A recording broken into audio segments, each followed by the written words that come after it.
And welcome to the Football 360 Show, coming at you live on YouTube, Football 360 Show, and on X at Football 360 Show, formerly known as Twitter. I am JP Rock.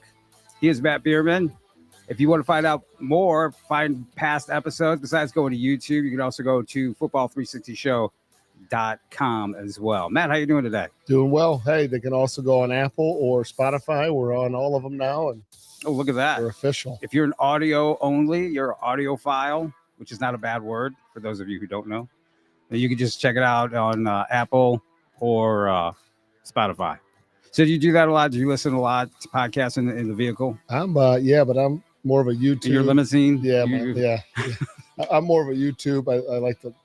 I guess it's still playing the video, but listen. Yeah. So, but just have it in the background sometimes. Yeah, I definitely like to listen to, which is quite a bit of stuff. It's great, which is why I love X, because it's boom, it's perfect. Yep. And people seem to like watching us and listening to us. Yeah, we've definitely got the best response from people on X and following us, and pretty good views and good responses. Right, but definitely hit up YouTube, Football 360 Show, do the search, and like and subscribe. Subscribing helps the show, helps continue the show, so go ahead and do that. So, Matt, what's got you talking football today? Oh man, it's that calm before the storm. We got Super Bowl coming up this weekend. I think it was probably a little strange this past weekend not having any real football on TV. I mean that the if you Pro consider Bowl stuff was I was going to say comical. Yeah, did you like that? It was cool. I mean, it was fun to get to see Kyron Williams. Yeah, was in it, and then Sam Laporta, a couple local guys we know. So I thought that was pretty cool. But yeah, the festivities. Did you watch those? One of our coaches, former players, and now he's a coach at UCF, Brendan Bognar, was one of the testers for all of the different drills that they did. Mm-hmm. And I watched a video where he had caught, I think, 5 or 6 of those punts. So I think which was as good as any of the professionals. So he might be missing his calling. Brennan's a good athlete. Yeah, he was a nice quarterback back in the day. Westminster, right? Yep, Westminster, and then Murray State, and now he's kind of rising through the ranks as a coach. I had a guy tell me a couple weeks ago at UCF, he's like, "Hey, I think he'll be a D1 coordinator here before long." Right. I was flipping it around, and I saw a little bit of the long snapping challenge, NFC versus AFC, and that was all I needed. I'm like, that was a really screwy setup for them. I don't know. They had to snap from the same spot, and I don't know. Yeah, and they had to hit various spots which you never long snap to, and 5 points if you're like way wide over here to your right. 4 points if you're way. I mean, that didn't make sense. The number one thing should have been right there. I saw Jason Kelsey hit the same, the number 5 spot. You have a beer in his hand? Literally he hit it like 5 or 6 times in a row. Which is probably exactly where the snap should have gone. No, he didn't put it in the hole. Oh, okay. He was hitting the number and not in the hole. Gotcha. So it was just a little short, but he was snapping to where you normally would snap to. Okay. I'm like, what did I say? No. He did not put it in there. No, the guy who actually won it was an actual long snapper, which you could tell because he was like about a foot shorter than everybody else and about 100 pounds lighter than the other offensive linemen. And that is actually interesting that you bring up the long snapping. So we've had over the years, a really good run of long snappers come through our facility, and guys that have been All-Americans and then go get the snap in college and even get a shot at the pros. But that whole world of snapping and recruiting for snapping and kicking is its own world, right? We should have David Brader come on sometime and talk through really the logistics of how that is done, because a lot of it is based off of grading. They have competitions where the snappers compete. Oh, it's a thing. Competitions, and it's increasing. Yeah, and there's a few main guys that competitions that everybody goes through, but there's a local young man, Lance Allerton, who's from Zumwalt West, sophomore, who is one of the top snappers in the country. And if you watch him snap, it's wild. Like, he is extremely accurate. I mean, those guys are. I mean, but people don't respect how much time you have to put in. Like, that is a perishable skill. So if you're not doing it all the time and training and sharpening yourself, like, it's not going to work. So it's fun watching the evolution of some of those guys. But it's few and far between guys getting offers coming out of high school, but they are worth their weight in gold in college. And you'll see guys, there's guys, plenty of guys on scholarship in college snapping. Right. And I mean, that's something for somebody, if you're not, you don't have the measurables of a regular offensive lineman or even a linebacker, whatever position you might play, and you want to play college football on a high level, I would highly recommend that you take up long snapping. Yeah. Whether it's going to help your high school team, you'll be able to play that way. And especially in college, there are a lot of guys who are really undersized who are playing high levels. And they have another guy who you trained, played at Memphis. I think he might be in the NFL. Yeah. Talon Chandler's brother. Yeah, Trayson Neal. Yeah, Trayson Neal. Yeah, he ended up getting some shots with teams in the NFL and not a big guy. Not so height wise, he definitely packed on some weight in college. But about 5'11". Yeah, snapped the heck out of the ball, and and he was fast enough to run down and make tackles. Right. So, but yeah, that whole world is really cool because snappers and kickers and punters are definitely needed. They sometimes get thrown to the wayside because of its special teams, and they're not the glory guys. But the number of games that come down to their skill sets are it's amazing, right? Especially at the higher levels in college and pro. So, but yeah, those guys really work a lot. And another thing is if you're like a borderline lineman or linebacker or someone that in that size range, D lineman, that if you have snapping as an extra skill set, that may separate you between, yourself and another guy that they're recruiting. So if you have a skill set that they can get 2 for 1, the colleges really want snappers, and they just don't. If you can do that as an add-on skill set, that could really help you. Yeah, with what I do, I recently was just looking at the special teams positions, which is not something I necessarily like to do. I know what's good, I know what's bad, but it's just not one of my favorite things to do, is along with the other positions. But in looking at it in detail, there is a lot of good special teams, whether it's kickers, punters, long snappers, a lot of good guys in the state of Missouri and the surrounding areas. Yep. that are getting recruited and are going to get recruited. And what's interesting is you see schools inviting them up for junior day, letting them put on the uniform and that's something that you didn't necessarily see, but you're seeing a lot more of it locally. Yeah, we were talking about that. We've talked several times about guys putting on the uniform. So I was told that it'll be interesting to see how it works because now we're in February, but supposedly January was kind of the drop dead date for that to happen because it got ratified and the NCAA was going to have a meeting, and then once it's in the books, that rule becomes official. Yeah. So we'll see. Happening this past weekend. Well, yeah, I know. Yeah. So, but I know some kids that were at the Mizzou Junior Day, and they told them that was the last time it was going to happen for them there. So, but if the NCAA did change, in that rules meeting, if they didn't get to it or they didn't amend it, or then maybe the rules off the table. It's probably something that you'll see some schools still do it, some schools don't, unless they really bring the hammer down and no, just knock it off. Yeah. They have bigger fish to fry. I was going to say, which, it really all depends on what it is. If you're a particular school and you're on their list, then, whatever you do, you look sideways, you're going to get called on the carpet, which tends to happen. And if you're a school that's a perennial power, we're busy. So, you look at Mizzou. Mizzou's a school, a number of years ago during Barry Odom's tenure, they got nailed on a deal that was, a little tough to swallow. Yeah. With the young lady saying she was, getting paid to tutor or whatever it might have been, and there were some issues going on between her and the university. But Mizzou kind of got hammered on that one. But it will be interesting to see, Mizzou, let's say, was not the top of the SEC, but suddenly now getting up in that, top 10 in the country range. And if they can stay there, how many feathers does that ruffle, right? And so you see yesterday the big news, and I'm sure, you're going to bring it up, but, Mizzou got a $62 million donation, an anonymous donation, of which was going to be used for the stadium improvements as well as scholarship money or NIL money, I believe, maybe to go to the collective. So you start seeing schools like that.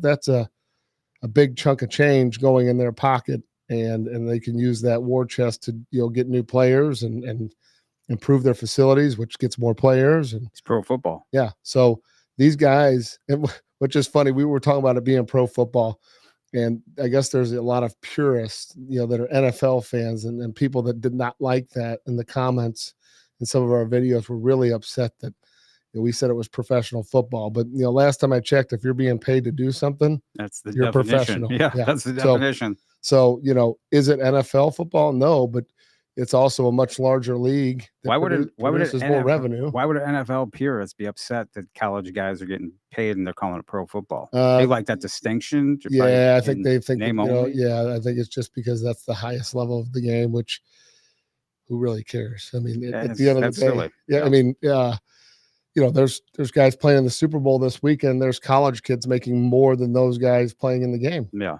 That's true. And I mean, it's just silly on such a odd level, because where do you think that your NFL players come from? Right. You know what I mean? And there are guys who leave early, and I mean, that's just silly. But I guess it's, you want to keep that.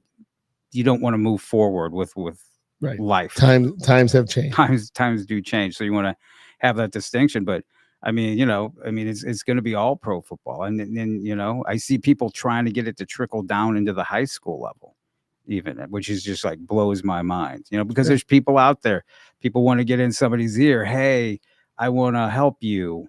If somebody comes to you saying, I want to help you, then you might want to really, really check that out. And because they really probably want to help them. Yeah, Justin and I were talking about that. The soft underbelly right now is the easy marks are not in the NFL. The college kid leaving to go to the NFL, those guys start to get more professional people around them. It's been around. The process has been refined over the years. The agents get X number of dollars. There's protocols, set up for people to be agents and represent kids, leaving college into the NFL.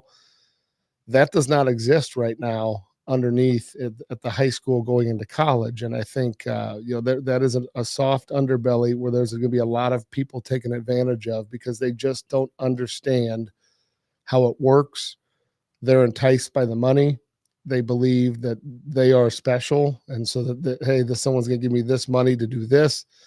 Not understanding all the ramifications of what that actually means. So, what I've experienced and heard from a lot of our kids is there are some schools who say, hey, we're not going to talk money with you until you get on campus and you're in our program. There are other schools clearly that are willing to talk money with people before they get on campus. And that's part of the recruitment process. And, I think the schools that have, let's just say, higher academic standards, they're all good schools, but some of the more prestigious, let's say Stanford, Dukes, Northwesterns, Notre Dame. Known for their academics. Yeah, those guys that have different standards, they, appear to be approaching this a little differently. So, again, what's an $80,000 a year education, worth to you and the connections you make when you're there? I think that's a big selling point. But, if money is the motivating factor, which for a lot of kids and families it's going to be, you have to be very careful who you're getting in bed with. And to your point, if they're there to help you and they're saying they're there to help you, you got to start reading the fine print and seeing what the angle is and what the motive is and who have they helped, what situations have they been involved in. Early on in this NIL deal, I had 2 different groups reach out to us. We took meetings with the guys. They came in and they wanted to talk about what their plans were to get together high school, like to start working and being NIL consultants for kids. And to be honest with you, with both of them, I got bad feelings. They were not people that were involved in youth training. They were not guys that were involved in high school football or college football, so to speak. And I got a really bad feeling on both. And we just passed and just never, let the conversation go any further. And this was 2-3 years ago. Yeah. And I mean, it's out there, and it's also from the other end of parents looking to get their kid a scholarship to play football. I get all the time messages from people. Hey, do you know a reputable person who can help me promote and market my child? No, no. You can do it yourself. You're your best advocate for your child, and your child is the best advocate for themselves. And if people come by and tell you that they can guarantee that your kid's going to get a scholarship, pay me X amount of money, that's not true. They're because lucky. there's nobody that can guarantee that your kid's going to get a scholarship anywhere, and you really need to look askance at that. Unless they're a head coach at the university There you that's go. offering Those you are the the only scholarship. right, and even then, yeah. tomorrow's signing day. Yeah, you might wake up on signing day and be like, "I'm sorry, we decided to go in another direction." And that happens. And that happens. That happens not all the time, but enough that it's no fun. You know, so speaking of, then this has happened with a couple kids recently, and I think, you know, where we play in the football development world in elite football is we train kids. That's our number one motive, is to get them better, and then we assist in different components with our athletes as they ask. We usually don't interject ourselves too much into it. We like to educate them and let them kind of go about the process themselves, and then be there as a resource when they need information. But a couple of our young quarterbacks, or juniors, both really good. We're just going through and doing just basic reviews. The quarterback coaches all watched their film, and everybody came to the conclusion, like, hey, these plays need to be switched, right? And there's certain plays that are just dynamic. And what you want to really avoid with your highlight film is early in the film, too much of it, even though they're good plays, too much of the same thing. Like, rolling to the right, throwing the ball to your right on a tough angle 2 or 3 different times in a row, suddenly sets a message of, hey, this guy only likes to throw on the move, right? Versus showing a throw from moving to your right, moving to your left, showing an on-time throw, showing an evade move, showing something that's a run, some sort of mix that really shows the total athlete very quickly. And so it's tough when kids have so many good plays, how to do that and how to put them in there. So I think watching one of the young men, like both of them actually, just changing them up a little bit, watching it, the experience is different. So and I already know what to expect because I've seen the highlights. But when a new coach sees it and someone gets a hold of it, because a college came in and asked about asked about kids, and I popped one of the kids' highlight films up, and the guy was just, his jaw hit the floor. He's like, who is this? Where is he from? Like, he had no idea. So then now the way this works, he's an offensive coach, but he's not the offensive decision maker for a quarterback. That is the OC, quarterback coach, and head coach. That is not, no one else is going to make that call. An O-line coach or running back coach is not going to make a call on anybody that's outside their position group, especially a quarterback. So that's the type of stuff where college coaches are looking for information, and then once they get tips on kids, another young man, this is a major Power 5 university, and I gave the coach who's been recruiting our area a long time an individual's name, and I gave him the high school name, big 6A school, and he looked at me and said, where is that? And I said, what, you don't recruit them? He said, no, I can't remember really recruiting them. Then I started talking to him. Well, he had a couple bad experiences there with not getting in to see kids over the years, and I think he just wrote it off, right? Yeah. And unfortunately, that happens. So why you need to be doing stuff on your own is, if you expect the high school coach to do it, you're probably going to be disappointed when you realize they don't care as much as you care. And that's not their job to care as much as you care. You need to care and put all the effort in as possible, and then have them help you as best they can. And I think the unfortunate thing is so many people believe it's going to happen. It's just going to happen. It's just going to happen. But they've set nothing in motion to make it happen other than play football and have a highlight film. And that's just not enough these days.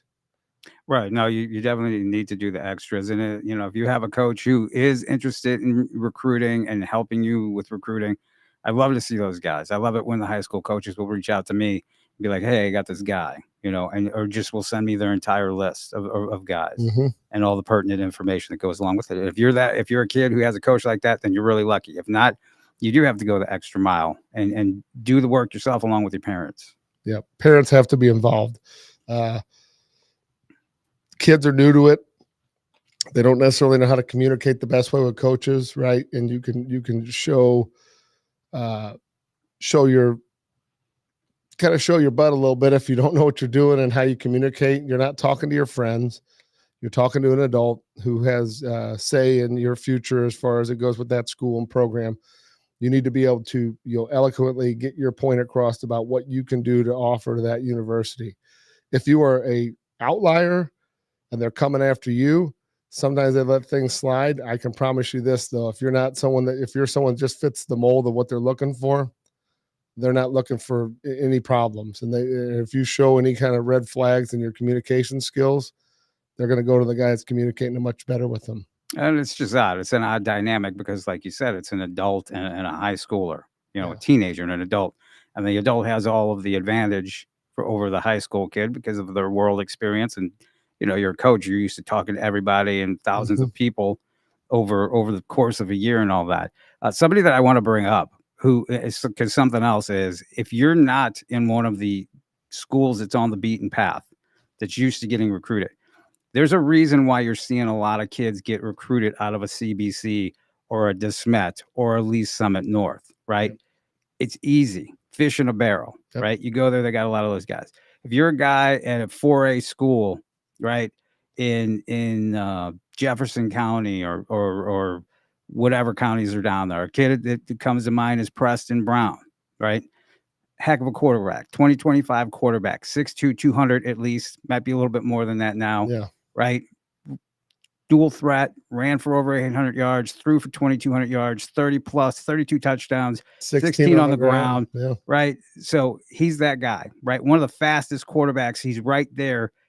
Probably going to compete in the offseason for the fastest quarterback in the area or in the state, right? I know Carson Boyd told me he ran a 4.54. There's other guys he runs a 4.7 laser. Yeah. So both he and Carson were training this weekend together. Oh, I mean, the other weekend you had Preston, you had Carson, you had Dylan Duff, Dakari Hollis, all in there. I got the photo. I'm like, hey guys, but here's the thing: there's not a lot of daylight, skill wise, athletic wise, between Preston Brown out of Hillsboro and Dylan Duff at DeSmet, or Carson Boyd at Cardinal Ritter, yep. or Dakari Hollis, but he's in Hillsboro. Yep. Right. So you're not going to see guys really going. Well, they're not going there. And yeah, they had last year they had a kid go to K-State. Well, and you know what? That was a lift. Yes. You're talking about Austin Romay. Yep. Right. Who 6'2", 235-pound linebacker, ran a 4.68 laser 40 at the elite combine, ultimately wind up going to K-State. But you're talking about a guy, and he fit all the measurables. One of the top athletes, 35, 36-inch vertical at 235 pounds, just incredible. Wound up at K-State, which is great. Yeah. But again, it was a lift because, just like you said, that coach said, where's Hillsboro? What school is that? Well, they're like, well, where's Hillsboro? Yeah.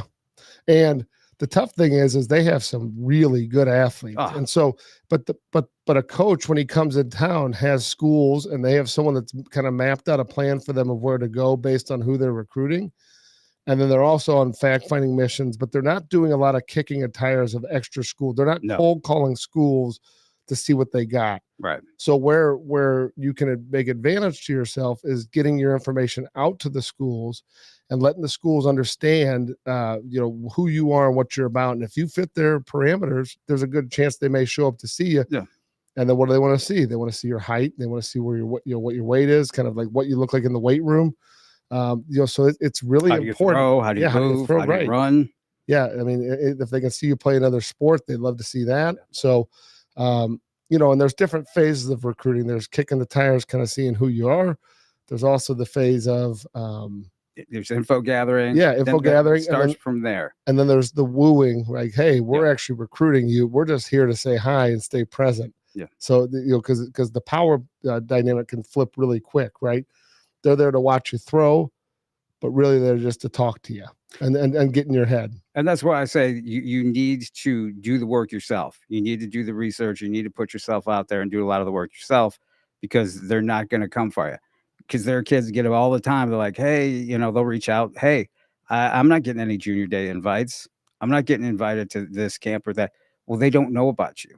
right? That's an easy answer to that one. They don't know about you. Don't assume that they've looked at you and they're like, nah, pass. That's not the case. That's why you got to be proactive. You got to do the work. You got to do the reaching out. You got to promote and sell yourself 100%. more than somebody who your parents are going to pay to do that. Well, yeah, and there's the number of guys that people have paid over the years that I've just heard. It doesn't work. I mean, there's guys that tell you they're going to get that, and the oldest trick in the book is find a guy that you know is like a surefire guy, and then just start. Oh, I'm going to promote you, this and that, and then they get that first offer, and then other schools jump in, and then they pretend like they were the one getting them the deal.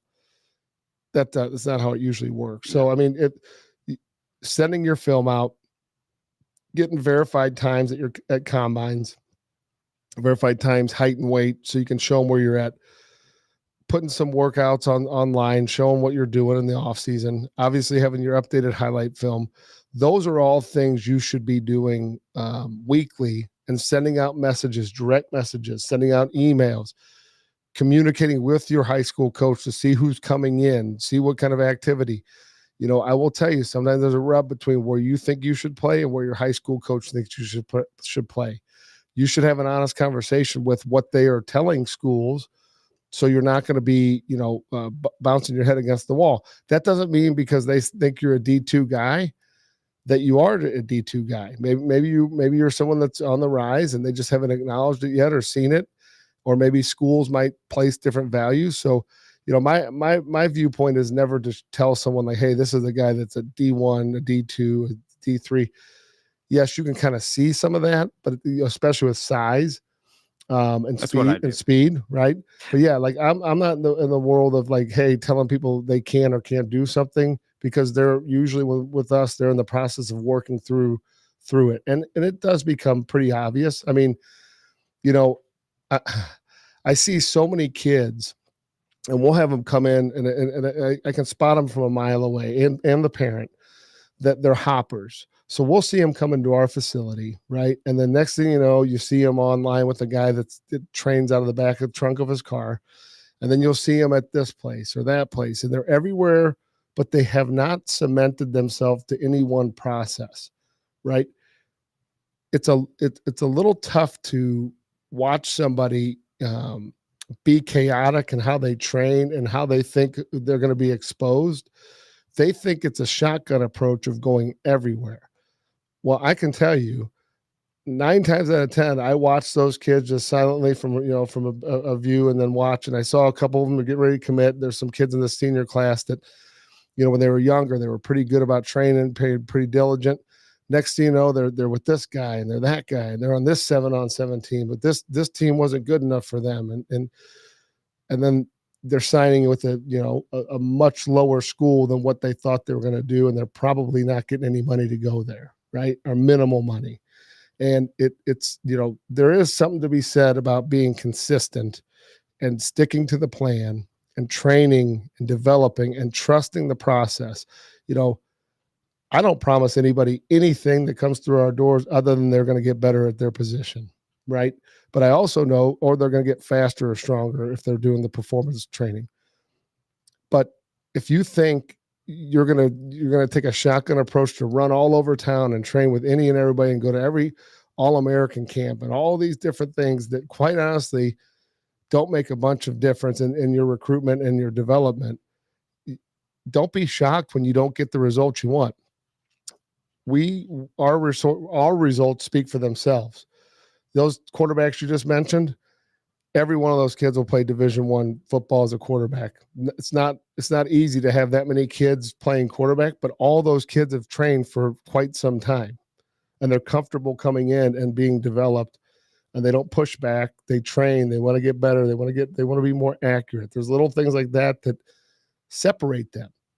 But if you're going to bounce all around and have no continuity to your training and development, you're going to have no continuity in your recruiting process. Well, let's go ahead and dive a little deeper into that. First of all, I do want to say the number one thing I recommend to you if you're looking to get recruited by colleges is you want to have coaches lay eyeballs on you, which means college camps, right? Mm-hmm. You don't need to run around to everybody's camp invite, Joe's camp, Joe's All-Star Showcase, All American. 12-star All-American show, Yeah. whatever. You don't need to run around to all the different things like that. You need college camps. Unsolicited, I get nothing for this. Number one I recommend is Lindenwood Mega Camp. Yep. You cannot go wrong there, right? You want to do that. Then you need to peel off and find some other colleges on varying levels. Don't just be like, I'm a D1 guy, I'm going to go do nothing but D1 camps.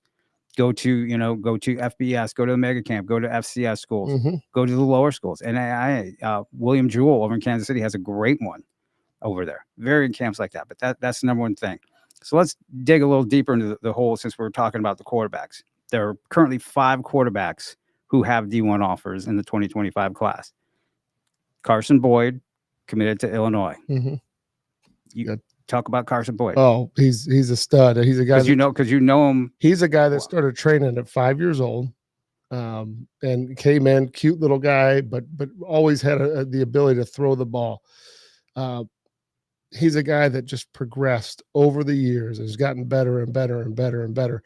And you watch him mechanically, he is very smooth. Like he is, you could just tell he's trained, he's developed, he's got a nice natural athleticism to him already. But the fact that he learned to do it the right way when he was a young kid, and then he's grown into his body, right? He wasn't always the biggest kid. He moves well, right? He's fought through some, and what I think is interesting is I heard a lot of people say, well, yeah, he didn't even start, or Dylan Duff didn't start, as sophomores. Well, yeah, they split time. Well, Dylan Duff was behind a senior. That's not always the best thing in the world, starting as a freshman or sophomore. Right. And sometimes when you have it, it's hard for people to understand what it is. Yeah. But it's easy for us to see what it is, right? And so, and you can't put a time level on it. No, you can't. Can't. They have it, but it's going to be seen by this point, by freshman, sophomore year. Right. And so situations at every school are different. Situations with families are different, right? And so, Carson ended up, was kind of caught in the COVID stuff, ends up leaving East St. Louis, and they come to the St. Louis side. They're a Cardinal Ritter. They already had a starting quarterback. They had to manage that situation, which I think they did quite well with 2 Excellently. guys. I mean, as well as you can manage that. Absolutely. I mean, because everybody wants the if you're the quarterback, you want to be the man. And I think that's what people find so hard in Carson's scenarios. Like, well, yeah, but he controlled the reps he did when he was in the game. That's it. And that's how it works. And so he's an excellent, he's got a great football mind, very coachable, and he runs well. And I think that's the thing with the every one of these 5 quarterbacks we're going to talk about, every one of them runs extremely well. He character kid on top of that. Came to the, I invited him to the Elite Combine as a 7th grader. And the perfect word to describe Carson is smooth.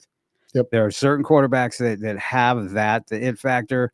They're smooth to the point to where the game is played for them at a different speed. Yep. Right? It slows down for them. So you'll see them and they're smooth. And you see everybody helter-skelter running around. They're moving at their own pace because they're smooth, because they know their ability. They know what they see. They know they have the ability to deliver that ball. Boom. Right? Just lightning quick release, which is something else that Carson has, just great. Smooth, really smooth. Yep. And so that's why Illinois got a heck of a quarterback. He had a bunch of offers, and I think Illinois fit the best, and he felt the best about it, and they got a good one. Developed a good relationship. With good relationship. Coaches up there. Yep. Yeah. So next one, Dylan Duff.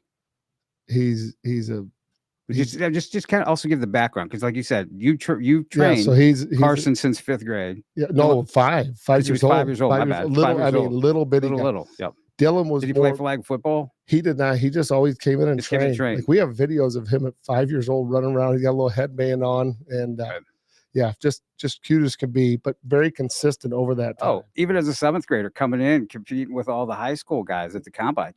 Which is funny. My side note, my son, who's in 7th grade, was in Carson's group this weekend, so he's training with the high schoolers now. He has no choice because he's there all day long. And because he's got Dad Marinovich.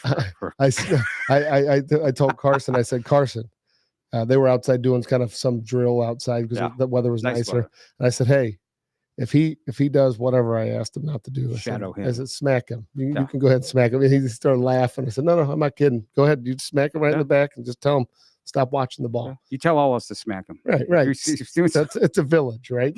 So Dylan is a guy who started at middle school. Michael Shear's father, Joe Shear, who Michael's the D coordinator at UNLV now. We trained him when he was in high school as a linebacker, but Joe Shear was coaching a Vianney junior feeder team. And he's like, hey, you need to take a look at this quarterback. I kind of gotten him to where I can get him, and we need to, get him a little bit more training. So he came in talk about Dylan Duff. Yeah. Very athletic, good body on him. Like, he's got a good frame. At that time he was, good sized middle schooler. I wouldn't say abnormally large. Good bloodlines. Dad played D1 college basketball. Yeah. Sister plays soccer at Clemson. He's got an older brother, just went to play college basketball. And then he's got a twin brother who's a little bit smaller, but damn good athlete. So, but yeah, he came in training. We trained, pretty much, leading up to COVID. And then he stuck with, they were pretty consistent when we could get in and out, in and out of the facility. And he's a kid, I believe in 7th grade. It was when I told his dad, his dad came in that day, was sitting out in the lobby. And that's what I'll say about Carson's dad and Dylan's dad. Low key, you can talk with them while the kids are training, or they'll hang on the side and just do whatever they're doing, read a book, whatever. Good people. Yeah, just not just they got a good head on their shoulders. Like they have good perspective. Which is why the kids are character kids. Right, exactly. So, but I told Dylan, I threw, it was one particular day where I looked at it, I kept seeing him do things, and I kept increasing the intensity and the difficulty of some of the throws that we were making. And so we got done, and I said, hey, hang out here for a second. His dad was in the lobby. I said, I got to go tell your dad something. So I went out to the lobby. I said, hey, look, I know you guys are a big basketball family, and, probably basketball could be a dream because you were a D1 basketball guy.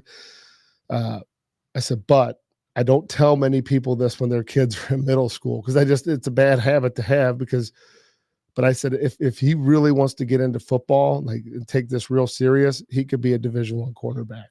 Yeah. I was like, I'm not telling you that to try and get you to train more or any of that. Like, if you tell me like basketball is your thing, then so be it. It is what it is. I mean, I did the same thing with another kid when he was in 8th grade, and they went the hockey route, and he ended up being a Division I, first round draft pick hockey player.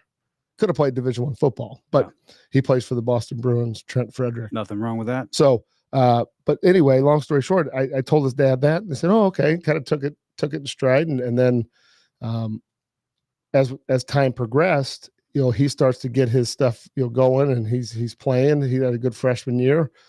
Well, then sophomore year, he's sitting on the bench. I'm sure the dad's thinking, like, this guy told me my kid's going to be a Division I player. Yeah. Right.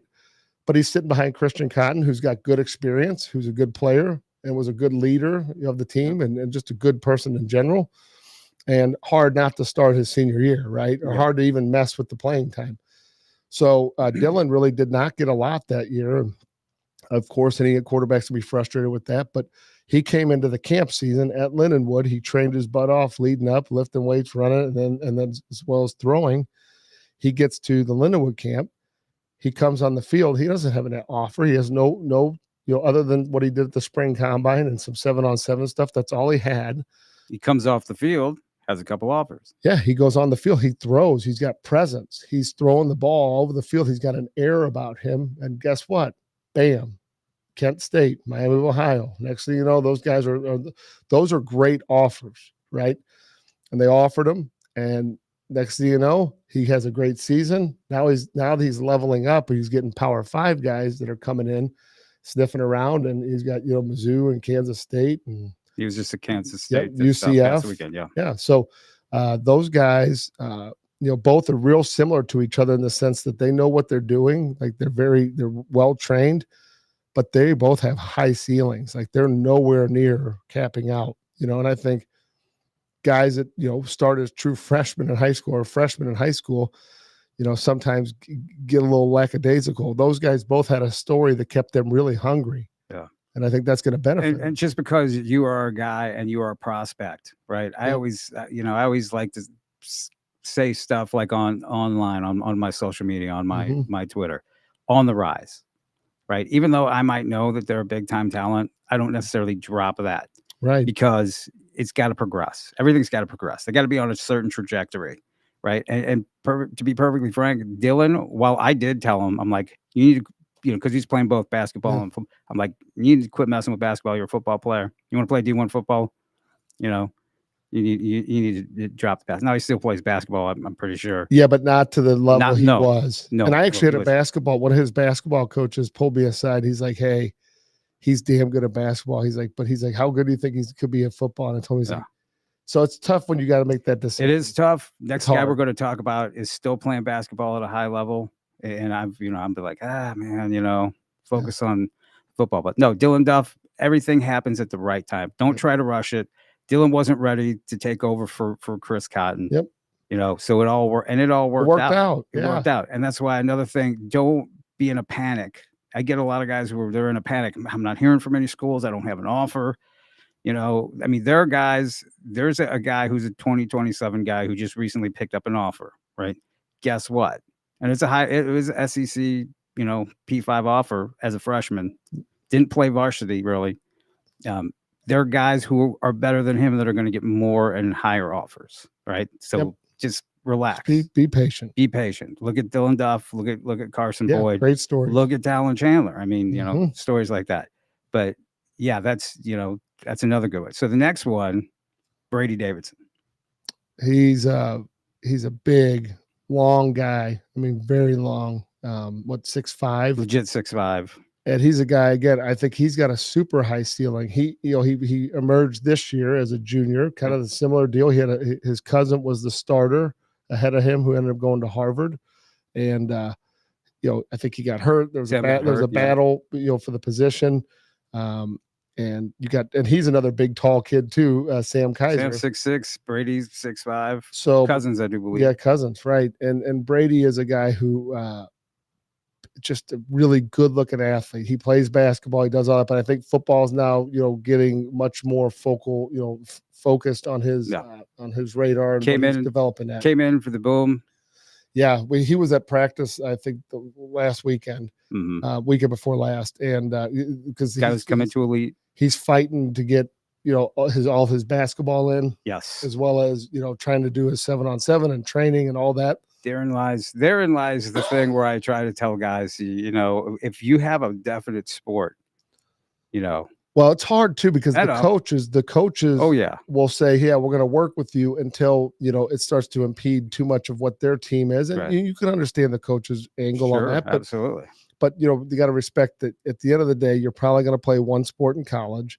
The recruiters are going to be singularly focused at how well you do at that particular position because it's going to come down to you and a couple other guys. Right.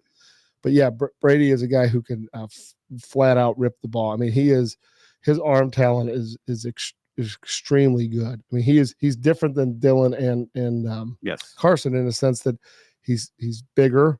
He's more of a pro style drop back, let it rip. Yep. He's just putting balls all over. Big the field. arm, just quick release. He's making throws, across his body. Mm-hmm. Look like they're, from right hash to the left sideline, pretty easily and not straining to do it. I think he's got an extremely high ceiling. He's a guy that I believe will. Before it's all said and done, a lot of these schools are going to see him this summer, and it's going to create a feeding frenzy. Yeah, because similar to Dylan as far as the early offers. Kent State, I do believe it was Miami, a few other ones. Yep. But you're right. I think he's gonna continue to blow up this 100%. Yeah, and I just watch him at 7-on-7 and go, ooh. He has got serious arm talent, and he's only going to refine that. It's only going to get better. He's not going to regress. He's only going to progress. So. Right. So another guy with D1 offers. The next guy, Dakari Hollis. Yes. Again, he's a guy that can make every throw and runs extremely well. Right. So he's a guy. And the reason I mention all these guys is because these are all guys that comes in and trains. He trains and he's a guy who comes in. He's no nonsense. He wants to work. He's there to get better. He's not. Some guys come in with an agenda to prove how good they are versus the other quarterbacks, right? And when you're competing in drills, I love it, right? And there's some fun banter, yeah. And but at the end of the day, like, you're there to get better, you're there to push yourself, and I think it's just neat to be around other quarterbacks. But Dakari's a guy you'll look over at the end of a session, and we're doing one-on-ones, and he is over there, like, after everything's done, he's still getting more reps. He's filming himself to see what it looks like. How he hangs out. Yeah. Yeah. He is a guy. He loves football, and he's a worker bee. He's a guy that, again, he's had early success in his career, but at a top flight program, but they put a lot of responsibility on him, and he carries it extremely well. I mean, he runs. I don't know what his final stats were last year, but it was gaudy, because we did our player of the week numerous times. Yeah. It was like, no contest. His touchdown to interception ratio is 34-1. Yeah, it was. I mean, he was numerous times. Like it was no contest. He's another dual threat guy. Yes. I mean, he's another guy, 4'7", laser 40. Yes, he's just a heck of an athlete. You have to be able to run in the modern day as a quarterback. That's what colleges want. You don't need to be a world-class sprinter, but you have to. Now, if you are fast and can split guys, then all the better. Yeah. But if you can run well enough, that's what they care about, right? And so I think Dakari is a great example. I mean, he is a guy that, again, you start to see these Power 5 guys sniffing around. He will be a guy, before it's all said and done, will have numerous Power 5 offers that are coming his way. Again, early from Lindenwood, I do believe it was early Miami of Ohio offer. Another some MAC schools. Yep. He's getting some. Let me tell you too, those K-State's taking a little bit of a look around. Those MAC schools are nothing to shake a stick. Yeah, they are excellent. That is, if you look at those programs, that would be a really good strategy too, to go there, put up the numbers, and then go somewhere else, or stay and set records, because Brett Gabbert's going to be there in his 6th year at Miami of Ohio this year. He's sticking around this year because he had a broken leg, but he'll break every record at that school. Yep. And still get a look at the NFL. Oh yeah, definitely. I've talked to some scouts about him, and they absolutely love him. Just got to stay healthy this year, and then he'll be off to the races. Right. Yeah. So Dakari, just a heck of an athlete, can beat you with his arm or his legs. Just amazing. He's gonna have a big senior year. And I put out stuff on him. He heading into his freshman year. Mm-hmm. It was at a summer camp, and I'm like, you got to remember, just amazing. The touch, again, smooth, advanced for his age. He reminds me of Caleb Ellaby. Just kind of, but more probably, no disrespect to Caleb, a little faster, Mm-hmm. but his mechanically smooth, no panic. He's another guy, very calm. The game's moving at a different speed for him. Right. And I think, again, guys like Dakari, that do really well. And that's why you're seeing him put up the stats that he puts up. Yeah. Just monster stats. Yep. Next guy is Hoyt Gregory. I trained him last night. There you go. So you're the guy to talk about. I worked with him last night, and he's a guy who's got Florida Atlantic and Lindenwood are his two offers. Lindenwood just got that. Yep. His dad's in the Hall of Fame at Lindenwood, so that's kind of, I think, from a family perspective, really neat. Nice right? to have, yeah. Yeah, really cool. He's a bigger, like, let's call 6'4", 210, 215, yeah. Strong, straight line runner. And they run a lot of quarterback powers with them. Very reminiscent of Kansas State quarterbacks in recent years. Yes, who are the guys who can really throw, but just like, put the ball in their hands, and next thing you know, he's got 15, 20 that's yards, it. right? Yeah. Or he can grind it out 5 yards. Yeah, pop, right. Boom. Yeah, boom. he'll run quarterback it's like having powers. A fullback. Yeah. Yeah. And he's a tough kid.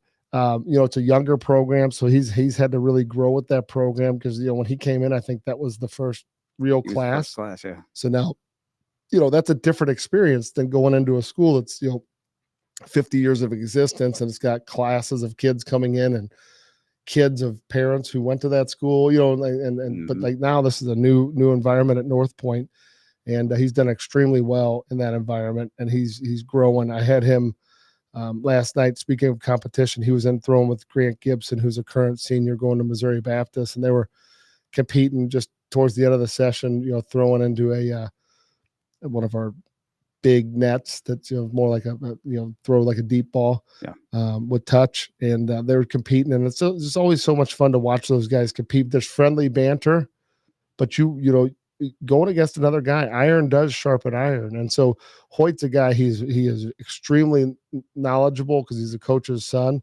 but he's really competitive. And he's like, very wide-eyed and wants to learn and wants to, be developed. And I had given him something from last week about just a minor detail with his front foot, something we're looking at, being more efficient with how he's striking the ground. And so we're warming up and he says, hey, Coach Z, who's his head coach, he's like, I had him working with me, like basically messing with like holding his foot down, just kind of like doing some different drills with them. He's like, it was working perfect. So, when you hear kids that, they leave you and you don't know what they're going to do, and then they come back and tell you that they worked on exactly what you asked them to work on, and then you see it work while they're throwing. Those are the guys that get to college and are successful, because at some point you got to learn to do stuff on your own. Right. I mean, Right. I think we talked about it a few weeks ago. I was talking to the OC at UCF, and he said, look, I'm looking for guys that are going to spend 2, 3, 4 hours a week away from me when I'm not there and I can't be there, working on their skills and developing themselves. And they have to do it. I'm sorry. Like, That's the name of the game in college. Yeah. And so, I think teaching guys how to prepare and drill and self-diagnose is one of the biggest things we do. Discipline, having that discipline and mindset. Yeah. And being objective about what you're doing, not lying to yourself. Right. I think a lot of quarterbacks in all positions do it. They buy read their own press clippings and think that they've made it, and they haven't made it, right? None of these guys, even the guys playing in the Super Bowl this weekend, they haven't made it. Like, they've made it to the top, but they still got to play the game. They still got to execute on what they've been taught to do. So that's one more, test that they have to overcome and be a part of. Right. So, but yeah, I think, you got the other two. You got Jason Wiley, who was at CBC, who's now transferred. He's going to be at East St. Louis next year. Well, there's more than and you got, you got Preston Brown, who, if you like, both of those two, go watch their highlight films. I mean, it's wild. I mean, their highlight films are unreal, like really good, high quality. And so you can definitely see where those guys are going to have schools chasing them down. Yeah. But there's those initial five were, Boyd, Duff, Davidson, Hollis, and Gregory, and Hoyt Gregory, for such a big guy, has great touch and ball placement. He's just a big physical guy who a lot of times they just strong arm it, everything. Well, yeah, that's it. He does a lot of like hard nose runs, and then he's got like the next play is like a rollout touch. Yeah, which is hard to do. Oh, absolutely. Which is just great to be able to see. Yeah, and a smart kid, good football IQ as well. And then, so since I brought up Preston, how close do you feel Preston is to those other five who have? I think he's right there. Absolutely, 100%. The coach that I alluded to earlier was a guy at a Big Ten school who I showed his film to, and he was like, "Whoa!" So then he sent it. He sent it immediately to the OC, and now they want to see some different things for him, because what's interesting is as the coach put it, he said, "Hey," and they're a high level academic, which a lot of the Big Ten schools are, obviously, but they're looking for guys, 3.6 plus grade point average, right? And just guys that can hack the wares of being an elite level education institution. But he made the comment, he's like, our OC saw this and was kind of like, oh, like, how did I not know about this guy, right? And so the tough thing is like, it then reshuffles, because you've already started to like make offers and make commitments to like who's on your board. And now you got this guy coming in out of nowhere, and it definitely changes things. So like they want to really make sure before they like reshuffle the deck that this guy, but there's 2 or 3 throws that Preston Brown makes on his highlight film, one moving to his left up through the pocket and then back out the right side to the middle of the field, which ends up going for a long touchdown. That is, it is eerily similar to watching Patrick Mahomes, like in some of his early days. Like, it is like, it's crazy. With like better overall technique. Oh yeah, definitely. He's much smoother. Right. Yeah. I mean, Preston's also smooth. And on top of that, he's like having a 6'2" running back. When he gets in the open field, he's very dangerous. He's got a run against Cardinal Ritter. Oh my God, I posted that one. It was just wicked. Nice spin move out there. Just I mean, he moves like a 6'2" running back. Mm-hmm. You know. Yeah, he had a couple plays at the end of his highlight film where he goes 60 yards and splits the entire field, and I'm like, put that up front. Listen, man, you got to change. So I called his dad. I said, hey, Don, and his dad, great guy, like just great family, just like hard worker. Someone's going to get a hard worker, no nonsense. But yeah, I said, hey, we need to probably make a few adjustments on this. This is no disrespect because you put it in certain ways. And the other thing is too, like we changed some stuff on Hoyts just kind of rearranged it. And for quarterbacks, you don't have to put your circle over every play, but the first couple I recommend that you do because it just draws the coach's eyes to you right away. Because they'll catch the rhythm of hey, it's the quarterback we're watching. Right. But first couple 2-3 plays, they've watched so many sets of films, you want to make it easy for them. And and the other thing is when you've thrown for 30 plus touchdowns and 16 run for 16, that needs to be somewhere on the first slide. So it's like that's attention getting, right? I mean, that is like attention getting. Like and like with Hollis, I forgot what his completion percentage was like really high. Something like it was over 70%, like really, 78%, which is like Brett Gabbert's numbers when he was in high, like bizarre. So like that is like an outlier status. Get that in your film, get it up there, show people like that is something that is a differentiator. Yes.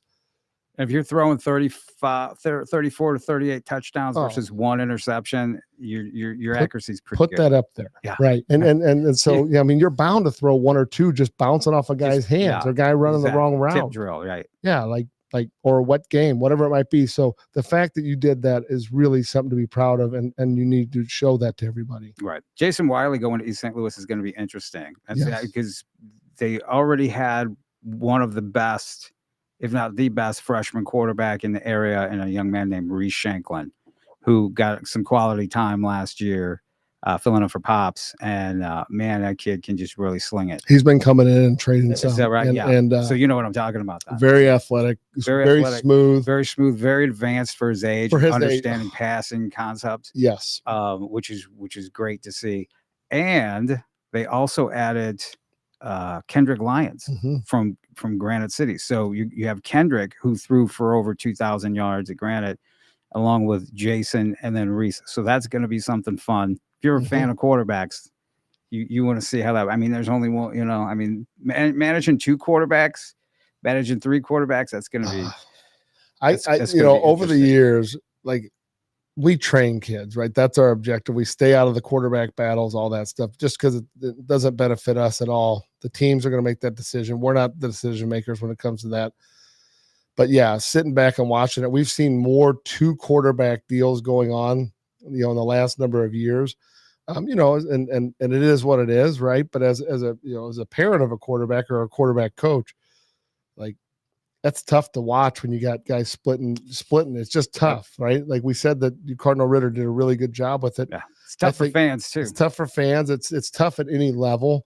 But yeah, I mean, and you understand like CBC, what they did with Jason and Cole, I can see why, right? But on the flip side, it's tough to get into a rhythm, right? And then having the thought of, if I make a mistake, I'm coming right out. Whereas quarterbacks should be allowed to make mistakes because Lord knows those offensive linemen and receivers are running wrong routes sometimes and things happen. So this is going to be a really interesting one to watch at East St. Louis. I think it should be really a really good competition. Oh yeah. I know Jason, just talking to him, he's ready to roll. And Kendrick's super underrated because he played at Granite City. Yeah. Not going to get a lot of headlines, not a power school per se at all. But so watching quarterbacks too, like which is so much fun watching the development of these guys. I will tell you, you can start to see 6th, 7th, 8th grade. You can kind of start to see who's who, right? Who's on the next, who the next ones are. Yeah. And watching okay, because it's really strange with quarterbacks. There's certain things like 7-on-7 to me can be really misleading because I've seen kids that are like really good quarterbacks go out to 7-on-7 and not look great, right? But then you turn on their game film and they look phenomenal. Yeah. Okay. Well, it's partly because they're seeing offenses. I mean, excuse me, they're running an offense that they're not going to run in for real, and they're running against defenses that you're never going to see. Right? You're never going to see. Well, you could theoretically, but rarely in high school you're going to see a lot of 2-man with 7 guys in coverage. Right? Mhm. It's just every down's a passing down. Every down, like is the advantage to the defense, right? You got 5 guys in routes and you got no ability to run, and there's no pass rush, and you got 4 seconds, which I mean that's a lot of time. That's more than what they get in a real game. But man, it's interesting. But the guys that do really well in that sometimes are not the guys that process extremely well when there's pressure in their face. So Yeah.